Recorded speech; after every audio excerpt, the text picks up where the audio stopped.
I think it's a lifelong journey. I think we constantly learn and evolve and grow and change. Welcome back to The Science of Creativity. I'm your host, Keith Sawyer. That was New York illustrator Carol Fabricatore. Her work has been published in top outlets like the New York Times and the Wall Street Journal. In our conversation, she tells us how to capture the hidden visual essence of life in the city, how to find the story behind the image. If you like this episode, please follow and rate the show. It really helps.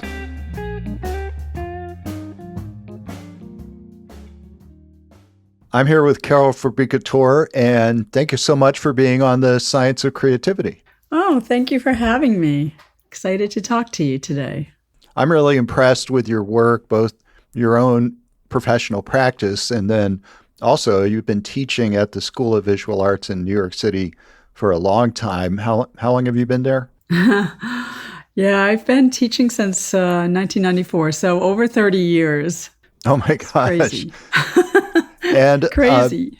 That is crazy. No, my impression is that you don't get hired into a gig like that unless you're already an established creative. So how many years had you been in professional practice before that? Oh, let's see. Yeah, I was working as an illustrator, doing editorial and book and magazine work. I guess maybe 10 years before that. And I started working for the New York Times a lot. And that's, I guess, after I finished the MFA that I'm teaching in. Then I started working for the New York Times, and it was very visible. And so it was good. It was great.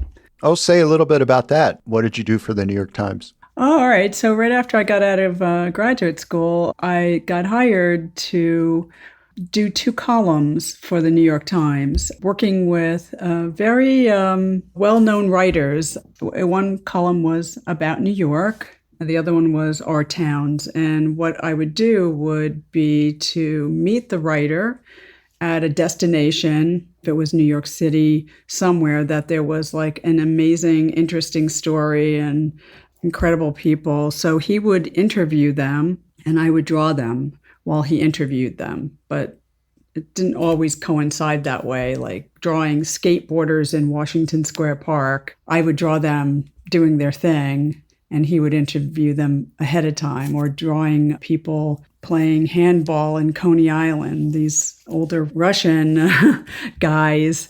I would draw them, playing handball, and then he would interview them later. But most of the time we would work together and he would interview and I would draw at the same time. It was very fast and a lot of adrenaline-filled drawing.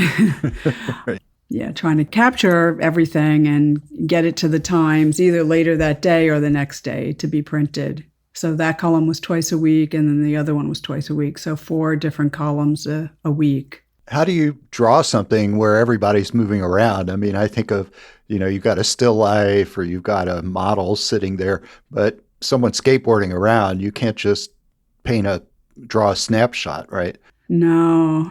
It's some of them that are just sitting and having lunch, that's easy. But the ones that are moving, that is a little harder. I mean, that takes a while to kind of get up to speed. And sometimes it's a lot from just capturing a repetition of different things. If people are moving the arms or hands, or that's fast motion, and you just have to try and get the overall as quickly as you can and over again. And then sometimes you can piece things together. I had to do this one job with the writer where we went to Barnum and Bailey Circus when that was still around. And the person he was interviewing was the ringmaster. And afterwards, we went and he was a cabaret singer. So I drew him there at the circus and then in the cabaret. But if somebody's singing, there's like a definite repetition of movement that you can capture. And, you learn how to draw really fast and also to memorize as you're drawing. It's almost like trying to capture an experience. It is. It definitely is. So There's an energy. There's definitely an energy. There's atmosphere. There's the environment. There's the person's energy or the people's energy that are moving, and then like somebody that's singing versus someone that's like performing, like doing skateboarding. There's a certain body language that you have to get, and everybody's different. Everybody rides a skateboard differently, and everybody sings differently, right? You have to pick up on all those sort of subtleties, I think. It's sort of the intangible too, the tangible and the intangible. You're just taking it all in, and it's just filtering through you, and you're just trying to draw and capture all of that in the moment, and hopefully you get close to it. But if you're doing it all the time and what's important, you sort of have to kind of summarize, I guess, what's important to you about what you're looking at and what you're taking in, and what kind of story or narrative you want to capture. And this is one of the things you try to teach in your, I guess, BFA and MFA classes. And I can imagine you'd have some students who might be very talented at drawing or illustrating, but they're only used to still lifes. And you ask them to, sketch a skateboard artist. Do they act frustrated? How do you teach them if they tell you, I don't know how to do this? Yes, it can be very frustrating. I mean, sometimes they get thrown into it, and I think sometimes, that's good for certain people. I think it's just a great experience. A lot of times what we do in the first or second class in September, they didn't have it this year, but down in the San Gennaro Festival in Little Italy, they always had a cannoli eating contest, and it only lasts 6 minutes. But it's just such a great New York experience that they just get thrown into the fire, like this is your initiation, you sink or swim, but in a way, like you just have to take it in, and it's just really fun. And, I try and just say, look, it's just like almost like blind contour drawing. Just draw what you're seeing and don't worry about it. You don't have time to worry. But another place that we go to that is good for drawing and understanding how to capture motion is we go to Gleason's boxing gym in Dumbo, Brooklyn. And it's a great atmosphere. I know the owner. We've gone there for a long time. And I feel like there's something about the boxers that have this kinship to artists and creatives, that they're sort of trying to be brave and take risks and be fearless and just learn what they need to learn, the strategies, the footwork, and just having the intuition. But then when I bring them there, the students are very intimidated, but it's such a great experience. There's all this grit, and it's been there forever, the boxing gym. But there's like all these boxers, and there's this repetition, and it's teaching them how to be fearless, to sort of figure out their own strategy, figure out like just letting go and trying to capture whatever they can. And when they go in, they're like, there's no way I can do this. And then they come out and they realize, anything's possible.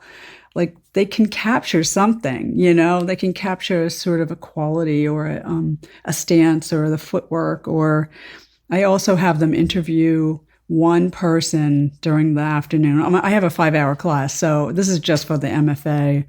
And there's such characters in there, and they love to be interviewed and drawn. So it's a nice, welcoming environment, but it really pushes them to realize what they're capable of capturing, and we go from there. I've never heard anyone compare art or illustration to boxing before, but then I got the connection. I remember when I interviewed you for my book called Learning to See, which of course has come out since our interview.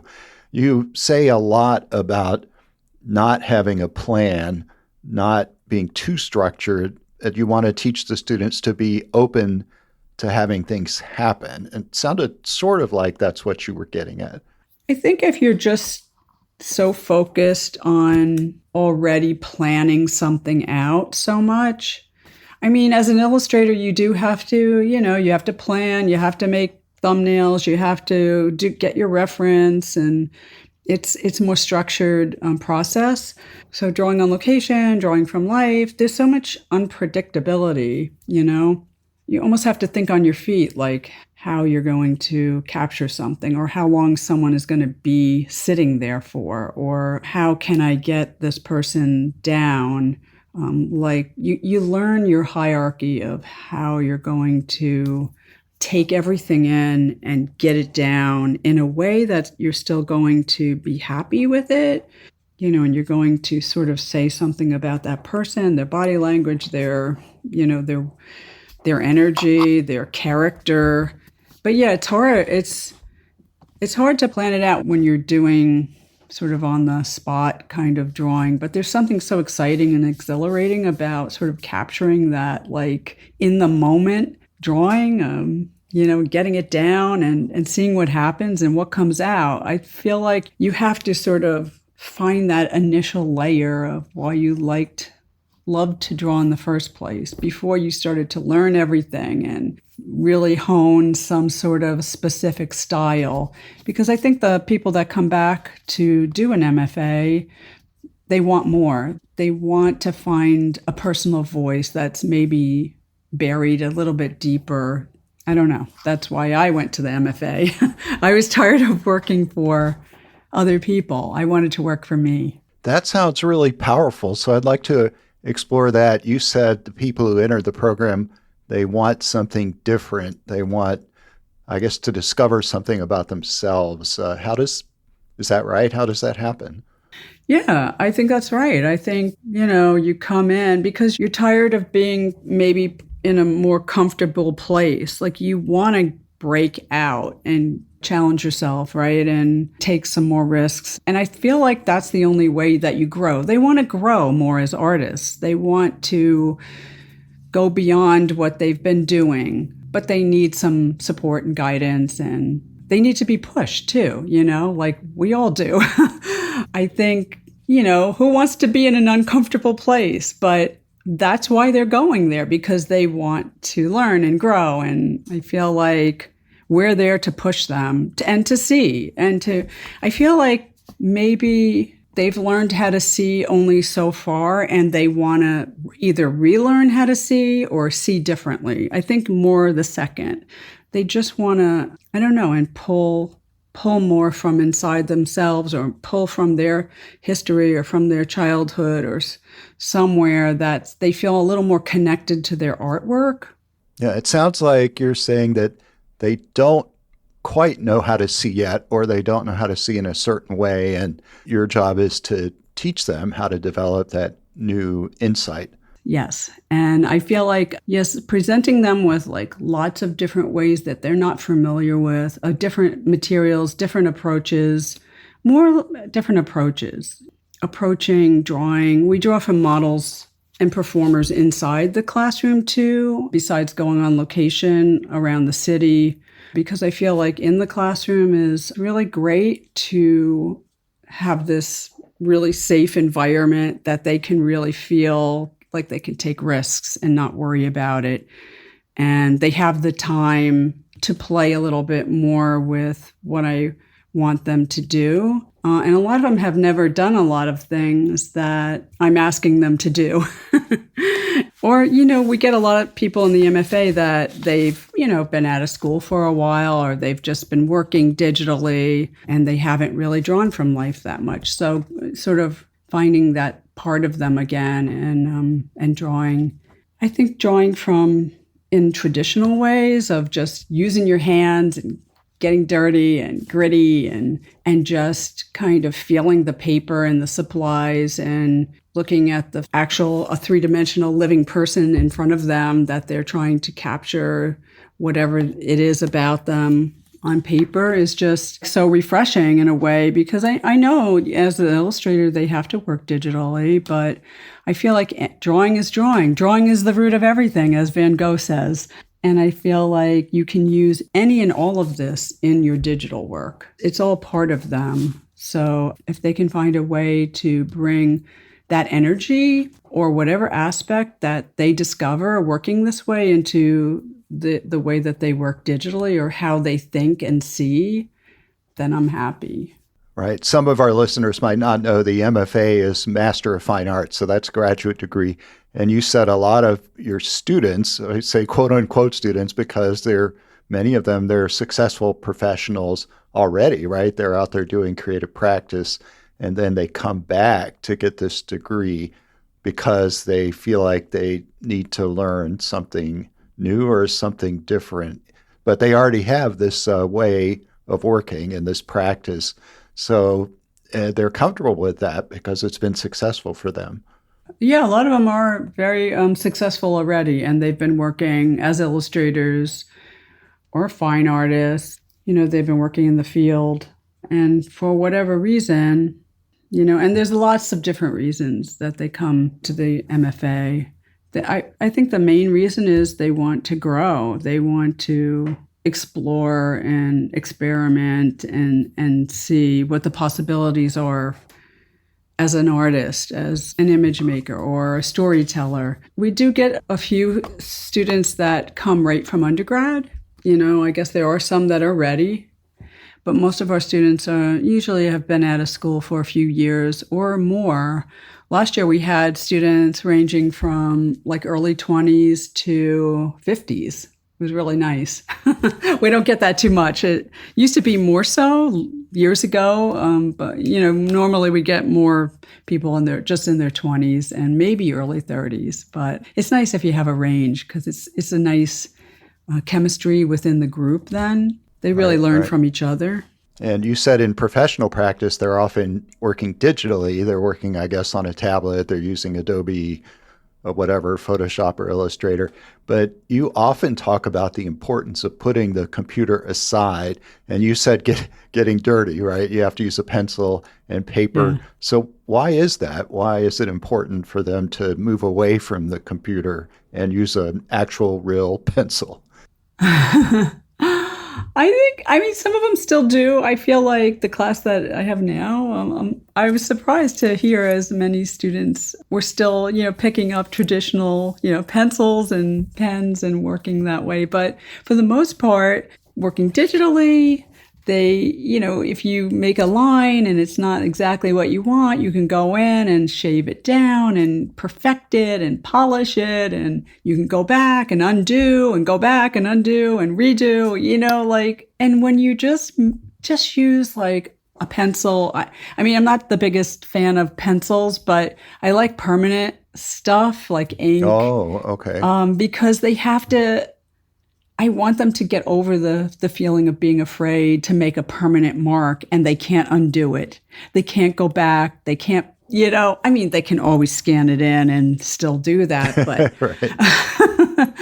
but I want them to not be afraid to make mistakes, because that's where the magic happens. That's where those amazing, incredible, energetic lines pop through, because they're not perfect, because they're rough and raw, and they put them down so quickly that they didn't overthink them. And a lot of times they're just working so fast that these things happen, they don't even see it yet. They're like, oh, I don't like this, because they're not used to seeing it. But that's where I come in. I'm like, this is really great. Look at this line. Look at this, the way you drew this. This has so much feeling. It's got so much guts and courage and energy. And I feel like working digitally, I feel like it's like working with a pencil. Like you can erase it, you can redo it, you can erase it again. Like you always have that, I don't know. You have to have more commitment when you're working from life with real things and not be afraid to make mistakes. I guess that's the point. Like just make the mistakes, because that's where you learn. That's where you grow. You can learn just as much from the mistakes as you can from the successes. And it sounded like something you said just really caught me. You said they will do something and they won't know what they've done. And then that's when you come in. So how could you do something and not know what you've done? What do you mean by that? Oh, okay. Yeah. So they're not used to seeing the types of things that come out when you're drawing, let's say from boxers or from just people in Chelsea Market, or just even from the models, when you let go and you just kind of just work and connect and respond, those types of mark making come out, and it's not so controlled and thought about. So they're not used to seeing that. And they think, not everybody's not good to generalize, but a lot of times they don't think, they're not used to seeing that. So it's unfamiliar and it feels uncomfortable, I guess, maybe in a way, that they don't recognize it as being good because it's just not what they're used to seeing. So it takes a while for them to see. Sometimes they see it right away and they're like, I don't know how I did that. I don't know how I got to there, but I really like this. I'm going to try and do it again. Oh, And a lot of times they can't because it just came out, just naturally. But then they figure it out, But I feel like it takes, I have to just a lot of times point it out because they don't even realize it's that good. Or they might look at it and say, it's not that great because it doesn't look perfect like the stuff they're doing on the tablet, right? Yes, that's a much better way to explain it, Keith. You're listening to The Science of Creativity, a podcast about art, design, and invention. If you're enjoying the episode, I hope you'll subscribe to the podcast and rate the show and leave a comment because it helps people like you find the show. You can find The Science of Creativity on all podcast platforms. And some things you've said often, in our last interview, and just today, you said you tell them, don't worry about the finished work. And I guess that implies that they are worried about the finished work. So how do you convince them not to worry about what it's going to look like? Well, that is a tough thing. It's a real thing. I mean, we're all our own worst critics and we totally edit as we go, to try and turn that editor off when you're working is really difficult. I mean, and we talk about it, I always tell them to warm up first, whether we're in the classroom or on location, whatever you're doing. If they're working on a special project to warm up. I tell them I warm up, like I try and give them exercises to take the pressure off, especially like when we first start a class or we first start going on location, because I think that's really important. Like, don't judge everything. I have them do some exercises like blind contour drawings. So you're not really looking down at your pad. Like one of the first classes we do blind contour drawings, I pair them up and they do each other and they're not allowed to look at the drawing until it's done. So it's like a 3-minute drawing. They have to put whatever drawing instrument, usually it's a marker or pencil or something, that you have to start to draw the other person and you're just looking at them and you're not looking down. So I always tell them it's going to look Picasso-esque. It's going to look abstract and a mess, and don't worry about it. It's just like this takes the pressure off. I mean, that's one thing on exercises, and then you start to have them draw, and then they can easily go right back to judging the drawing. But I mean, I try to instill in them, try not to judge it. Like, just kind of go with it. Just don't worry about what it looks like. This class is not about, portfolio pieces. I tell them, leave your style at the door. You're not going to impress me with your style. I don't want to see your portfolio. I just want to see your drawing hand. I want to see what you do in class. I want you to have fun. I want it to be explorative, experimental, and just let your guard down. And I don't know. It's a constant thing, and I throw them exercises too, like drawing with your opposite hand. Like we'll just draw models for an hour with your opposite hand because it kind of just takes, they don't have that same control and it forces them to really look. Don't fill in, just keep looking, keep seeing. I think of artists and designers as people who are really good at turning off the editor and just making stuff. But you've said several times that these are people who are very successful visually. They have to submit a portfolio. So they're not quite ready to turn off the editor while they're working. That's interesting. They're not quite ready, but they do get there. It's like inspiring to see. It's a process. It's definitely a process of trying to turn that off. But you know what? When you're not worried about what it's going to look like in the end. And if you can turn that off and just kind of be fearless and just draw, just respond, that's when the great drawings happen. If you can let go of that pressure of just sort of already thinking what what you want it to look like, what you normally do, and just kind of go with the process, that's when the magic happens. That's when it really sings. If you can just, I don't know, it just is amazing. Like if you can just let that go. And I feel like I'm constantly trying to beat that into them. And I think, it's a process. I think when they start to see the things come out that they didn't expect, these unexpected drawings that they don't even recognize, but they know they like, that's when they need proof. This is really going to work. All right, before they can trust the process. But it sounds like you're saying you can look at a drawing and you can tell whether the student has gotten there or not. You can see it in the drawing. Is that right? It sounds like I couldn't see it in the drawing if I were looking at them.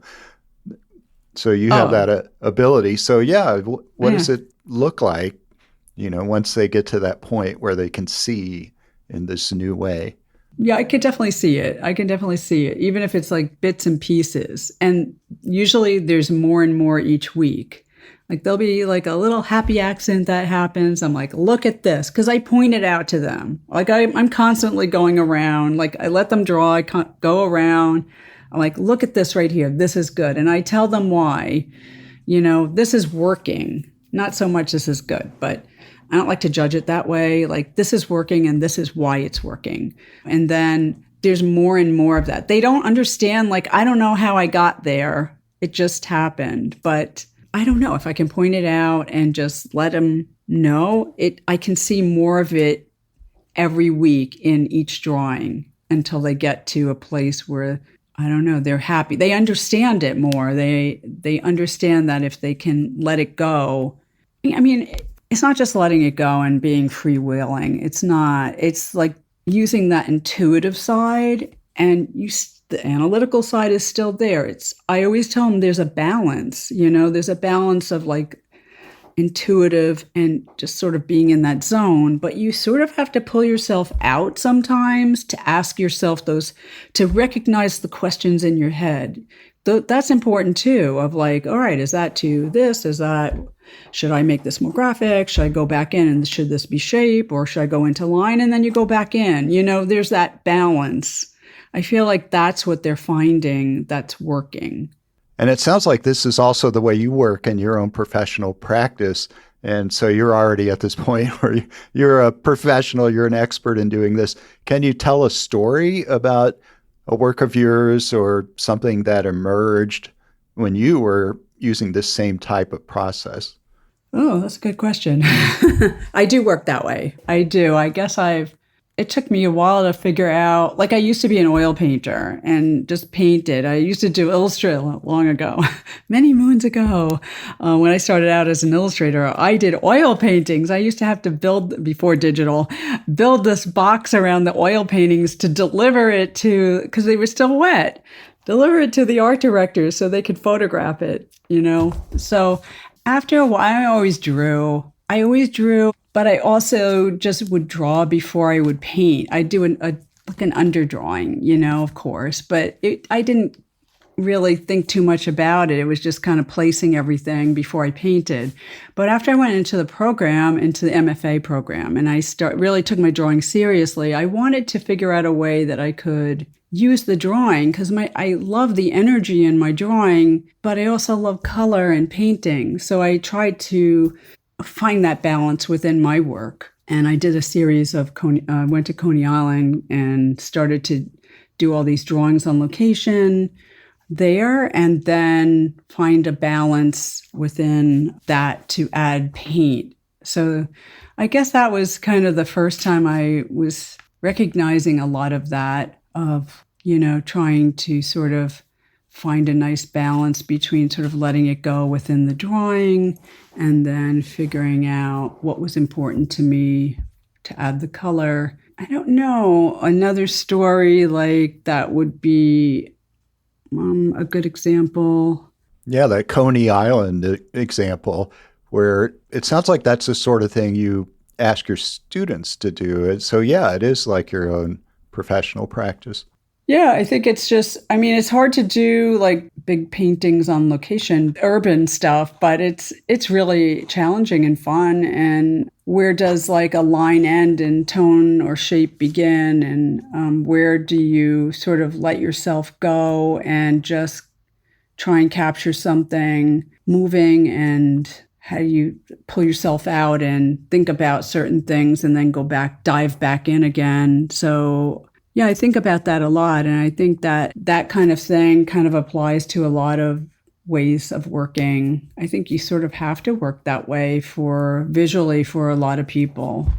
And it's an interesting choice. I mean, obviously, it's a creative choice. I know a lot of artists who go out in the woods or they go to a flower garden or whatever, and they just like painting nature, which to me it seems like doesn't really move around a whole lot. But you've made the choice to be in a cityscape, New York City. There's just stuff happening all the time. So I could see how that excitement would pull you in. Yeah, yeah. There's always something going on in New York City that's so interesting and fun. And I feel like there's just so much energy. There's this big energy bubble around New York City. You just never know what's going to come around the next corner, you know?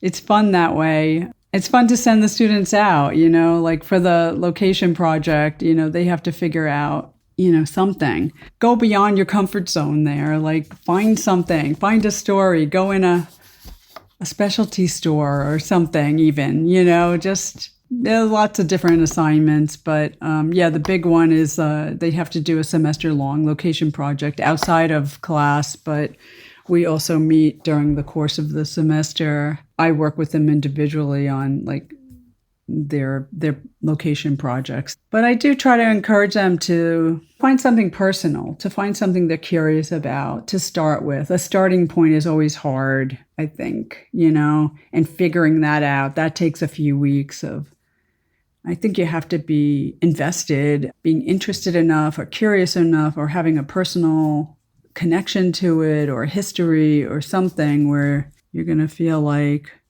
making what you're looking at, how you're feeling about it, putting that into your work. I think that's important. You have to feel something about something first to be able to put it in.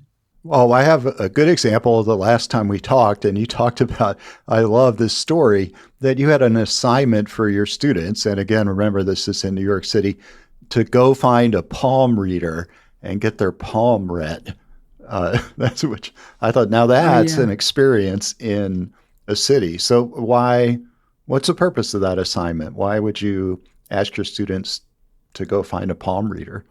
I don't know. It's just kind of fun and mystical, and a lot of them have never experienced that. And it's really not about the actual reading of your palm. It's about the experience of the journey.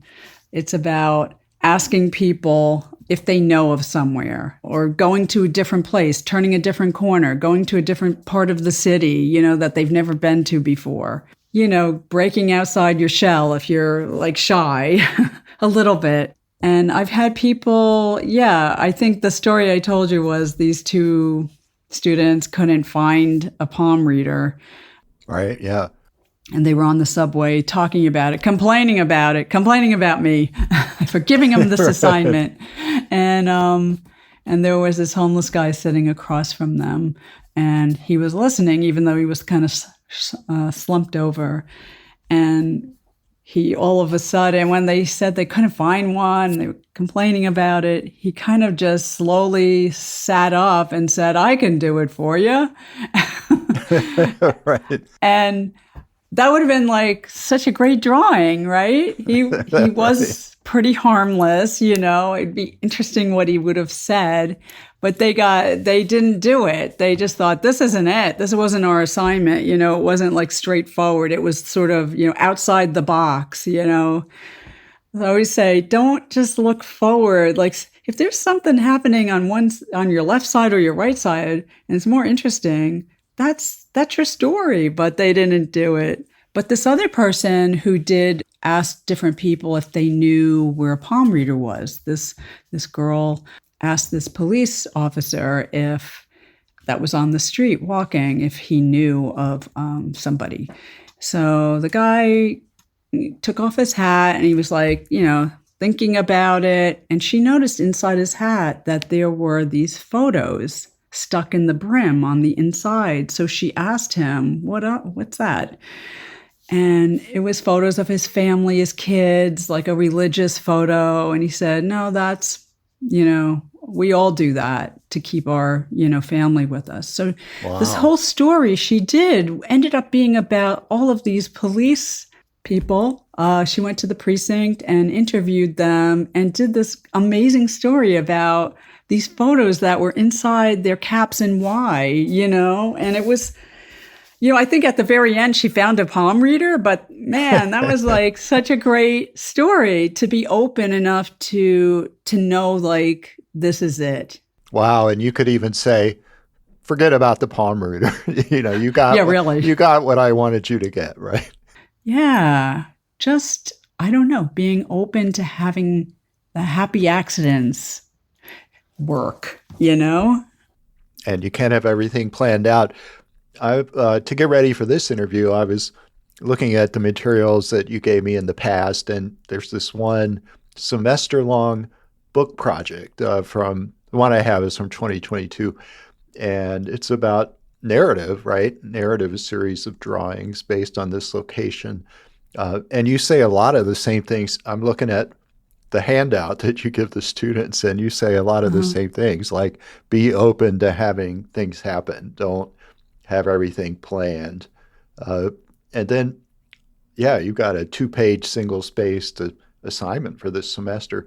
But how do you get your students to do that? They get the assignment and they know they have 15 weeks and they want to do a good job. So, like on the first day you give them the assignment, what they're going to go off and plan out the whole 15 weeks, right? But you don't want them to do that. So no. So how do you stop them? I mean, I try to tell them like pick a place, and go back every week and do drawings every week. So you don't have to worry about doing everything all at once at the end of the semester. I want this to be a process. Things are never the same way twice. You're never in the same mood, the same, every day.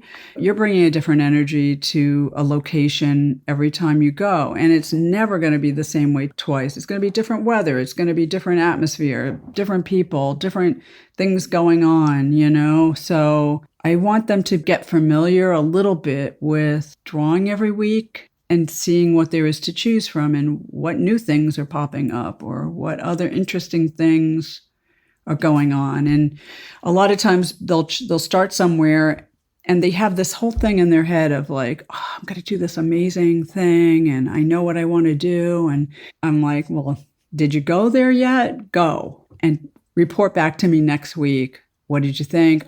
When you go, I don't want you to just look around. I want you to even bring a small sketchbook and do some drawings. I said, because you could have been to the same place a million times, but never brought a sketchbook. So you're seeing it with different eyes.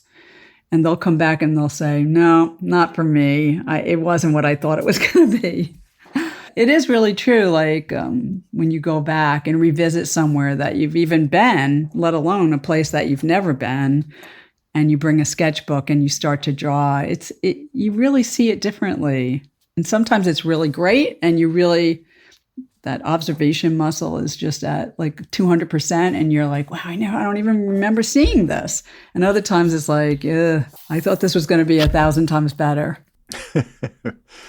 Right. Something you've said several times, not just in this interview, that the class is about narrative and storytelling. And we haven't talked about that very much, but it's almost like you say, what I really want them to learn is narrative and storytelling, and the drawing is almost secondary. Is that what you were getting at? Yeah, I do. I mean, I think drawing's really important. It's not really so much about drawing as it is about seeing, I think. Really, Ah, really okay. seeing and taking it in. I think if you can really see your whatever you're using is just an extension of your hand of what you're seeing really, you know? And yeah, the storytelling part is like when they're doing a narrative series, let's say 20 drawings. I think as an illustrator, a lot of times you're working and you're working on one image and you're trying to get all of this stuff in one image. But with the narrative drawing, right, in a series, you're trying to capture and consider moments that succeed and are replaced by other moments and to explore the theme and to bring out more intimate depictions of mood and atmosphere, passages of time, personal insights, and more of like complex thoughts. It's almost like improvisation, like they're just moments that add up to this whole story, this whole song, let's say. And it's very unpredictable, you're just tapping into the spontaneity of the moment and the energy of the movement and certain things that happen along the way. Right. And again, looking at the assignment, I'm reading off my computer screen that you say select a location, but it can't be in the studio, right? You can't stay in the studio. It says can't be your apartment, can't be in a museum. It has to be like a real place that takes you out of your comfort zone. Here you've got a sentence that says, go down a street you've never been Yeah. down before, turn onto a new corner, lose track of time, exploring your neighborhood, go to a different coffee shop. So these are all things that you would say help them to, I guess, see in a different way or help them to get in that mindset of experimentation.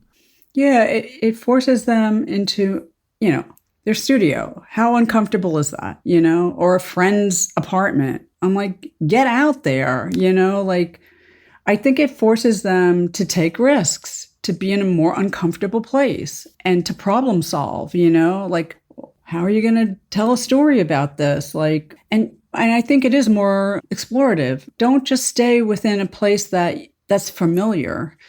Go somewhere new, like you got the whole city here. Why should you just stay in the same route from your apartment to the subway to school to subway to your apartment? Like what fun is that? Like you don't know what you're missing. There's so much out there, and like sometimes I'll just say start with a curiosity. Start with something that looks interesting. I had this one student, she walked by the Con Edison plant on East 14th Street every day, and she always wondered what it would be like to go inside the plant.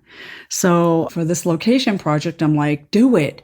See if you can get permission. So we got her in there, Oh, and wow. she got to wear a helmet. They only let her in there for a couple hours, and they had to have somebody with her for safety purposes. She had like such an adrenaline rush that she did like a whole sketchbook full of drawings that were like amazing. And I think she went back 2 more times. They let her go back a couple more times. But, just getting your foot in the door, it's so exciting, like that you didn't think you could do it. And then, the drawings that come out of it are just, I don't know, they're so successful and they're so, I don't know, they're just brave and everything comes through in the drawing then, other than just drawing people sitting across from you in a coffee shop, that you visit all the time. Right. I mean, new ideas have to come from somewhere. If you're always seeing the same thing that you see every day, then your mind's not getting any new stuff in it. No. I think that's why I try to encourage them. I mean, they're full schedules and I understand that. And I try and push them past something that's already familiar. I try and see if they can connect to something that means something to them or something that they always wanted to do but never really pushed themselves to do. I'm like, this is the time to do it. This is the perfect excuse to put your foot in the door. Use this project to do it. I mean, you're going to feel so much better about doing it. Yeah, I have so many stories of like people actually going and doing that and just being thrilled. I'm thrilled for them. Right. And this is like you say, it's why you're in the MFA program. You're not working for a client. It's not the New York Times, or like you're describing, you're going there with a writer. So you really do have an assignment, right? But here you are in your MFA program. This might be the only chance that you're going to have to let yourself go in this way. Yeah.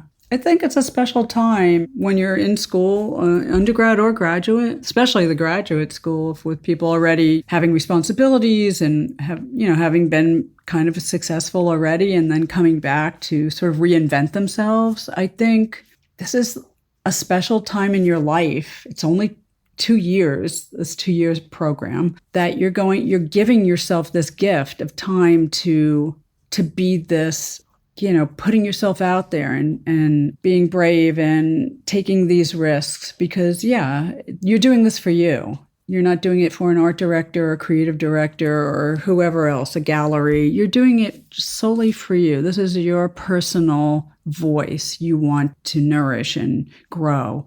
So I think it is, really important to do that and not just to do the assignment to get it done. Right. Like you, I'm just a big fan of art school and MFA programs. A lot of people like to be critical of what you're getting out of that. But like my book, Learning to See, it's like a whole book length advertisement for you should go to art school because all this wonderful stuff happens. Well, it's been a great conversation and we're nearing the end of our time. I always like to end by asking, very creative people like you, do you have some advice for our listeners, maybe just an exercise, something they can do in the next week, something tiny that might lead them or help them be more creative? Yeah, I guess a good exercise, I still do it, is like a blind contour a day. Your drawing will get so much better, and they're really fun, and they take the pressure off. Or switch hands. Those are my two things I do all the time until I get too good at doing.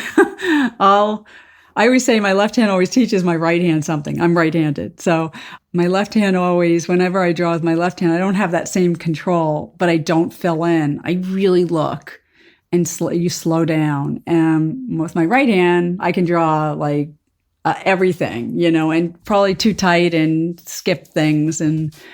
But it's really fun to switch hands. That's a good thing to do. I would say do that. Do one drawing a day that you switched hands and draw anything. I think it's a lifelong journey, I think we constantly learn and evolve and grow and change. And I don't know, you just have to keep going forward and keep learning from everything you do and trying new things and learn from everything, especially your failures besides your successes. But I don't know, just keep working. I feel like if I'm teaching a lot and I'm not doing my drawing, I get grumpy.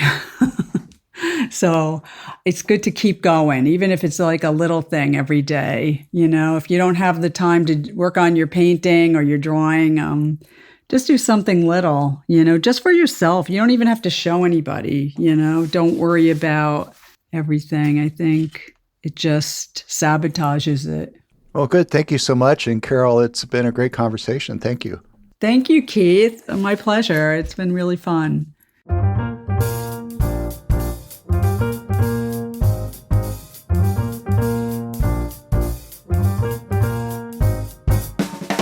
Thanks for listening to The Science of Creativity. For Carol, drawing is the root of all visual art. Illustration allows the artist to capture the motion and the narrative of life. Carol talked about some really powerful things. Her message was clear. Art is a lifelong journey, and no matter how accomplished you are, you can always grow in your ability to see. If you enjoyed today's conversation, please follow the show, share it with a friend who loves creativity as much as you do. And I'll see you next time on The Science of Creativity.